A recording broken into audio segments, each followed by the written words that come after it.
محمد علي باشا كان واحد من أهم الشخصيات اللي غيرت شكل مصر تماماً، ومشواره في الحكم كان مليان بالأسرار والأحداث اللي شكلت مستقبل البلد. يلا نبدأ مع بعض في أهم الأسرار دي ونفهم إزاي قدر يبني إمبراطوريته القوية. لما مسك محمد علي الحكم كان المماليك لسه ليهم نفوذ كبير في مصر رغم إنهم رسمياً تحت حكم العثمانيين. محمد علي كان عارف إن طول ما المماليك موجودين هيكونوا خطر عليه، فعمل خطة عبقرية سنة 1811 ودعا كبار قادتهم لاحتفال داخل القلعة بحجة التهنئة، وهناك أمر جنوده يقضوا عليهم في لحظة واحدة. الحدث ده اللي بقى معروف باسم مذبحة القلعة كان نقطة تحول خلت محمد علي ينفرد بالسلطة تماماً. رغم إنه كان تابع للخلافة العثمانية اسمياً، محمد علي كان بيلعب لعبته الخاصة وبيحاول يخلي مصر مستقلة فعلياً. واحدة من أهم حركاته كانت الحملة الفرنسية على الشام سنة 1831 لما بعت جيشه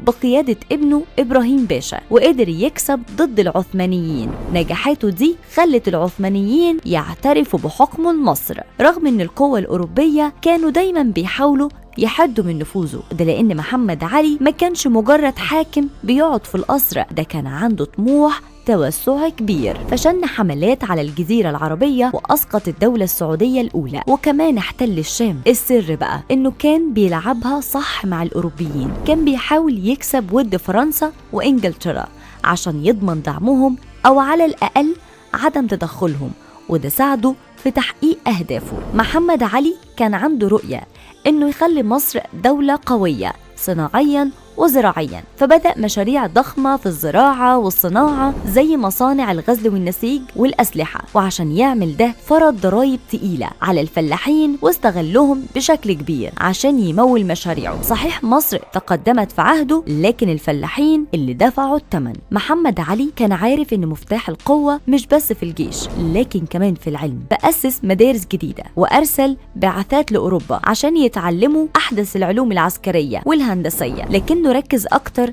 على التعليم الفني والعسكري لأنه كان عايز ناس تدير الجيش والصناعة مش مجرد متعلمين بدون فايدة عملية. وعشان يطور البلد جاب خبراء أوروبيين في مجالات مختلفة زي الهندسة والطب والتعليم، وده كان جزء من خطته عشان يواكب التقدم في أوروبا، لكنه في نفس الوقت كان بيدير اللعبة بحذر عشان ما يبقاش تابع ليهم. وبعد ما توسع وسيطر على مناطق كتير القوى الأوروبية بدأوا يشوفوه تهديد، خصوصا إنجلترا، فحصلت ضغوطات ضخمة عليه سنة 1840 أجبرته إنه ينسحب من الشام ويتراجع عن بعض طموحاته العسكرية. رغم ده قدر يحافظ على حكم مصر، والسلطان العثماني اعترف بيه رسميا كحاكم وراثي. وفي آخر أيامه صحته بدأت تتدهور وقرر يسلم الحكم لابنه إبراهيم باشا اللي كان واحد من أقوى قادة جيوشه.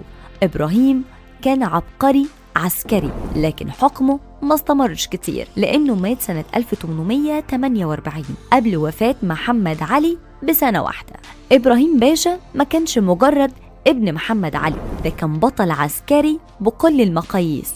اتولد سنة 1789 وتربى على العسكرية من صغره، كان القائد الفعلي لجيش والده وخاض معارك ضخمة ضد العثمانيين والسعوديين. وفي سنة 1831 قاد الجيش المصري في حملة الشام وانتصر على العثمانيين، وكان السبب الرئيسي في سقوط الدولة السعودية الأولى سنة 1818 لما حاصر عاصمتها ودمرها. اهتم بتطوير الجيش ودخل أساليب تدريبية حديثة وتقنيات عسكرية متطورة، وبعد تدهور صحة والده بدأ يحكم مصر فعليا، لكنه مات سنة 1848 قبل ما يثبت نفسه كحاكم. محمد علي باشا كان شخصية استثنائية، حاكم طموح وعسكري ذكي قدر يبني دولة قوية ويواجه أخطر التحديات. استخدم الخداع والقوة والسياسة بمهارة عشان يوصل لحلمه ونجح في تغيير شكل مصر. أما ابنه إبراهيم فكان قائد عسكريا فذا